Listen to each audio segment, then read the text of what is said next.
Hello everyone, this is the site of the former Trustloaf House on Roman Rise, which is just on the borders of Gypsy Hill and Crystal Palace. This was a 7-unit hostel for people who needed temporary accommodation, and prior to that it was nurses accommodation, and it's linked to the Central Hill estate. Lambeth Council and Homes for Lambeth, in their wisdom, have cut down all the trees on this site, including quite a few mature trees, and are proposing to build a 7-storey building here, into which they're going to move people from the estate in order to knock down their homes.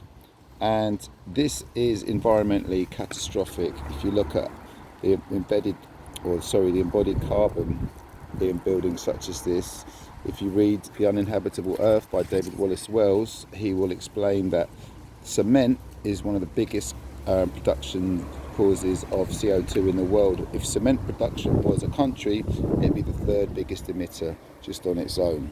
So in the middle of a pandemic and an environmental crisis, and in the middle of a global warming crisis, this is absolute insanity.